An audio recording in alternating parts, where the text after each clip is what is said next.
Today we're going to be revisiting Battlefield 1. As always, the best way to tell how alive an old Battlefield game is by checking the server browser.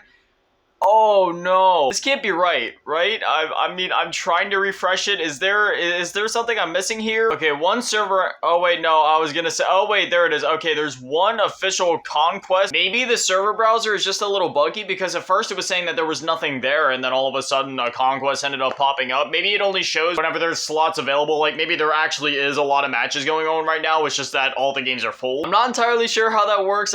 Oh gosh, I'm really hoping that this game isn't actually dead. Battlefield 1, I'm gonna say it's one of my favorite Battlefield games, if not my favorite. I mean, here we are. I mean, it doesn't seem like this game is dead. I mean, there's a lot of players in this match. Maybe it was just being a bit buggy. Maybe this game is actually really alive, and holy crap, this map is really dark. Darkness aside, I'm probably gonna have to like adjust the brightness in post because yeah, this is pretty dark. I can never get over just how beautiful this game is. Like, it's just the graphics, it's just, the game looks so good. And mind you, I'm playing on console right now. If I got on PC, oh my gosh, I could only imagine what this game looks like when you like crank up all the graphical settings. Phew, just look at that view, man. All the smoke effects and the lighting and just the sheer texture quality, man. This game is beautiful. Oh, we got some guys over here. Battlefield 1 is one of those games for me where I can't describe in words what it means to me. It's sort of similar to something like Black Ops 2 where, well, Black Ops 2, that's like on a whole nother level. Like, nothing could ever describe or like nobody could ever understand what that game means to me. And I'm sure that rings true for a lot of other people out there. Black Ops 2 just hits on a whole other level. And that's honestly what Battlefield 1 is for me. Like, Battlefield 1 for me is the Black Ops 2 for me of the Battlefield series. I have so many memories with this game, and while it doesn't hit on the same nostalgic level as Black Ops 2 just because this game isn't as old, I mean,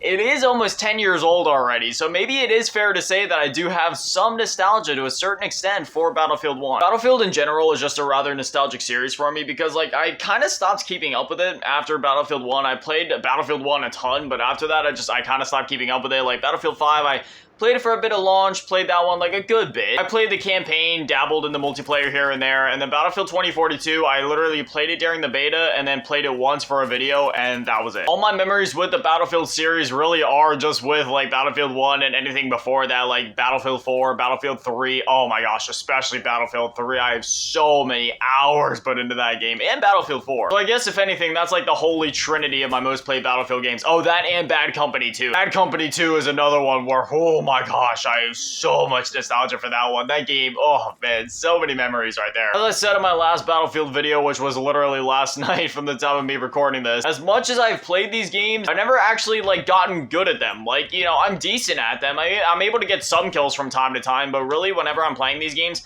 my strong suit is like going in, getting the flags. When it comes to one-on-one engagements, like I'm not terrible at it, but I'm also not the best at it either. Like, as you can see here, sometimes my anxiety gets the best of me. Like, sometimes I can get some kills and, you know, do somewhat decent and pop off of it. It really just depends on who I'm playing against. But the way I see it when it comes to Battlefield and Conquest and all that, I mean, that's what it's all about, right? You know, you're supposed to go in and capture those flags. And considering the fact that I am at least somewhat decent at that, I feel like that's all that matters. You know, he deceived me. He could have shot me the entire time, but he decided to sit there and wait and completely throw me off guard and have me believing he might have been like AFK or maybe he was targeted on somebody else, but he waited until that last second and then he shot me. Well, I have a vengeance now. I don't care what happens. I'm going after B. I apologize again for this video being so dark, but I mean, this is literally the only server that was available that was popping up, so I mean, we really didn't have any other options. I'm still getting steamrolled here. I'm just really bad at like checking my surroundings in these games. I can't help it. There's so many different ways that you can get shot from in these games. Like, sometimes you can't help it. I'm gonna pull out a sniper because I mean that seems to be the only time that I really stand a chance in Battlefield games. Maybe that's my calling, you know. In Call of Duty, I'm all about the ARs and the SMGs. Maybe I'm just meant to be a sniper in Battlefield. I'm gonna try to get A. I don't know how many enemies are over. Wait, what? Oh, I'm getting stuck on the bar. I was like, why can't I move? I'm literally standing on barbed wire. It also doesn't help that this map is literally darker than my soul during my emo phase in middle school. Here we go. We got objective A down. We're doing good. We're pulling it. We're a whole like 120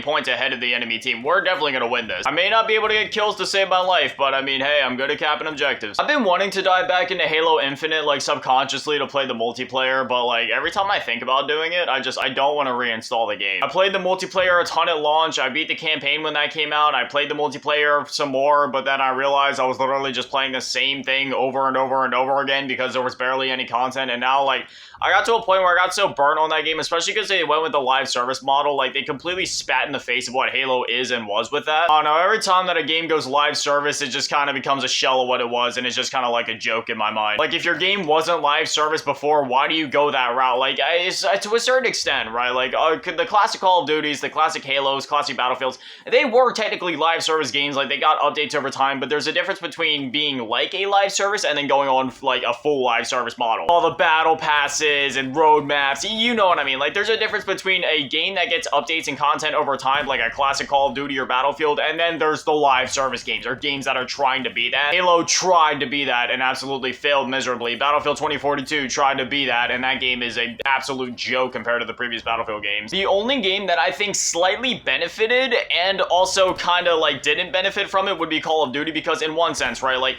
in terms of the quality of the content that we get now, it's debatable, because in some games like Call of Duty Black Ops Cold War, I would say that it's on par with the DLC content that we used to get. I mean, yeah, some people have their opinions about zombies, but I even think that the zombies offering was really solid in Call of Duty Black Ops Cold War. But then other times there's years like MW2 where, like, yeah, the new weapons are cool, and the fact that all the content is free is awesome, because, you know, back in the day you had to pay either $60 for all the DLC separately, or you had to pay $50 for the season pass. Look at that, we actually got a victory. Now the real question is there any team deathmatch games that are alive on this game? Because this may sound crazy, but I love team deathmatch in Battlefield. Or you have to pay like $50 for the season pass in the Call of Duty, like the older Call of Duty games anyway, which can kind of make revisiting them a nightmare. Like, say if you played on Xbox in the past and then now you're trying to revisit it on PS4 or vice versa, or if you get it on PC. Why is it taking so long to quit a match? Dog, you just quit the match. Why is it stuck on a quitting screen? There's pros and cons to the whole live service model, especially in something like Call of Duty. In MW2, I would say that it's definitely been more of a detriment to the game. MW2 is definitely one of those games where if they would have stuck with the old model with like the DLCs and the season pass and all that, we definitely wouldn't have gotten some of the like pay-to-win bundles in DMZ, and the maps probably would have had more effort put into them. So at this current point in time, correct me if I'm wrong, but literally all of the quote-unquote new maps that we gotten inside of Modern Warfare 2 have literally just been ripped out of Al-Mazrah and then called a new 6v6 map. It would be like Bob Ross making a giant painting of, like, you know, some mountains and a beautiful sunset, and then he takes some scissors and just cuts out one of the mountains and then sells that separately as like a beautiful painting as a mountain, and tries to sell it off as this brand new thing, like, oh, look at this luxurious mountain with all the detail, when in reality that's just a snippet of a mountain from a much bigger picture that he painted like a long time ago. And the saddest part is that MW2 is the only Call of Duty so far with this problem. Normally that wouldn't be a big deal, right, because old Call of Duties kind of did the same thing. They just took their maps from the campaign and repurposed them into multiplayer maps, but the thing is, those maps actually worked, and sometimes they, you know, they did some things to make them flow better as a multiplayer map. In MW2, they're not doing that. They're just ripping it and putting it in the game, and that's that. Got a battle pack to open. I bet everybody misses this era of gaming, right? Thankfully, the ones in Battlefield 1 weren't too egregious, and, you know, even furthermore, they weren't really anything worth going after. Oh no! Oh, Team Deathmatch, are you dead? Are you dead in 2020? Oh gosh, I'm the only person in this lobby right now. And even then, when I was checking the server browser, like, maybe there is other matches going on. Like, it seems like it's kind of alive, kind of not, because I saw some other lobbies popping up. In the server browser on Battlefield 1, does it not show a lobby if it's full? Like, does it only show a lobby if slots are open? Because if so, that would make sense. Because I saw multiple other servers popping up with players inside of it. So I'm assuming that once the server fills up, then it just stops showing it, because in that case, then I'm assuming there has to be still tons of games that are active. It's just the lobbies were full. Because otherwise, there was only like 1 or 2 other servers available at a time to join, which that's still impressive for a game at this age. This game is what, 7 years old this year? So the fact that there's that many lobbies that are still full, and then there's lobbies, the ones that are available are close to full, I mean, that's good. This game is still alive. To a certain extent anyway. It's not as alive as it was before, where you could find a match in literally any mode, because I mean, here we are in Team Deathmatch, which is like, maybe like what, 2nd or 3rd most popular in Battlefield behind like Conquest, and unfortunately it kind of seems to be dead. But hey, on the bright side, Conquest is alive and well. You can easily find matches that are basically maxed out with players. And when it comes to Battlefield and like the core modes in Battlefield that you play Battlefield 4, I'd say that Conquest is one of those main modes where it's like, yeah, you know, that's what counts. Anyways, I had a lot of fun revisiting Battlefield 1, so if you guys want to, you know, see me revisit more of these older Battlefield games, just let me know. I'd be more than happy to do so. Anyway, as always, a massive shout out, thank you to all the patrons and channel members. Thank you to all of you in the low baller tier, and even bigger shout out, thank you to all of you in the big baller tier, Miller Asking, and Big Daddy Matty. The biggest shout out, thank you all to all of you in the G tier, Ron and Benches, and Little Cheese Girl. Thank you guys so much. You guys are literal legends. I love you. Thank you guys for watching. Have an amazing day. Stay beautiful. I love you all. Peace.